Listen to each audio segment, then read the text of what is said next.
First one is this: will we recognize people in heaven? And the short answer to that is yes. Yeah, we'll recognize people in heaven. Haven, my 10-year-old, was reading through the book of Matthew earlier this year, and she asked me a question, a Bible question that I've really never heard before.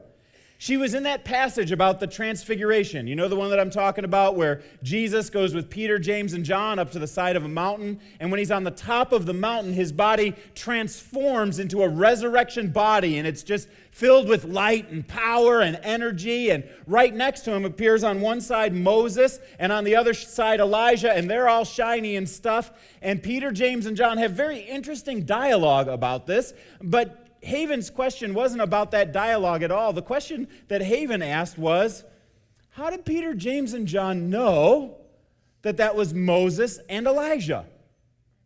Isn't that a good question? So I thought about it, I contemplated, I prayed, I did some philosophical meandering on it, and I came up with an answer a couple days later: name tags. That's how they knew, name tags, Elijah, Moses. No, actually, I just think that's what is true about our resurrection bodies. When you get resurrection bodies, not only will you recognize people that you know in heaven, but you'll be able to recognize people that you don't know. Even the historical greats like Abraham Lincoln or Moses or Elijah or whoever you run into, you'll just be able to recognize people in heaven. And the Bible seems to be pretty consistent on this idea, but there are a couple of passages that give you a little pause. Because when Jesus came back in his resurrection body, people recognized him in general, but there were exceptions. Probably most notably was the time when Jesus was on the road to Emmaus with two buddies, two of his disciples. They're walking along to the road to Emmaus, and Jesus is explaining to them about the Old Testament prophecies, how they had to be fulfilled in the Messiah, and why Jesus had to come the way that he came. And they said, weren't our hearts burning inside of us as we walked along the road? And he explained those things to us. Only the whole way down the road, they didn't realize it was Jesus they were talking to. They were just talking to some guy.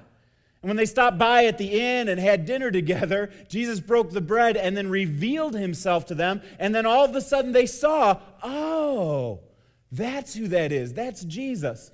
So I wonder, maybe, this is just a speculation, but I wonder if in heaven we might be able to reveal ourselves to other people or hide our identity if it's convenient. You know, like you're walking down the streets of gold and you find somebody who owes you money. And all of a sudden it's like, whoop, you know, I look like Condoleezza Rice now, walking down the streets of heaven. Can you disguise yourself? As a matter of fact, I think who I would disguise myself as is the prophet Nahum, if I was going to disguise myself. I think he's going to have some problems in heaven. People will be avoiding Nahum in heaven. And the reason is, can you imagine meeting the guy? Hi, my name's Nahum. Yeah, I'm one of the authors of the Bible, one of those little books at the end of the Old Testament there. Yeah, so what did you think of my book? Like, awkward pause for everybody, right? I have no idea what you wrote, Nahum. Sorry about that one. So disguise yourself as Nahum. People will avoid you. That's my tip for heaven. Okay, actually, back to seriousness. God is a relational God. He's created us in his image as relational beings. He's given us the greatest command, that's to love God with all our heart, soul, mind, and strength. And the second one that's like it, to love our neighbors as ourselves. God himself is a relational being. He's a being who is Father, Son, and Holy Spirit. And because he is a Trinity, he has the ability to have relationship in all eternity with himself. And he created us with that capacity as well.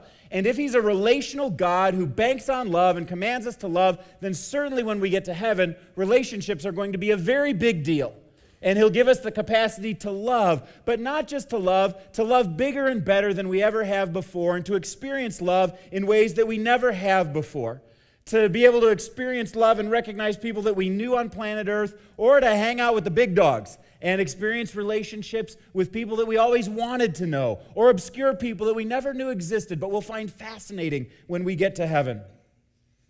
And I don't know about all of you, but one of my deepest desires, one of my deepest earthly desires, is to spend all eternity and enjoy it with my wife, Kelly, and my 4 kids.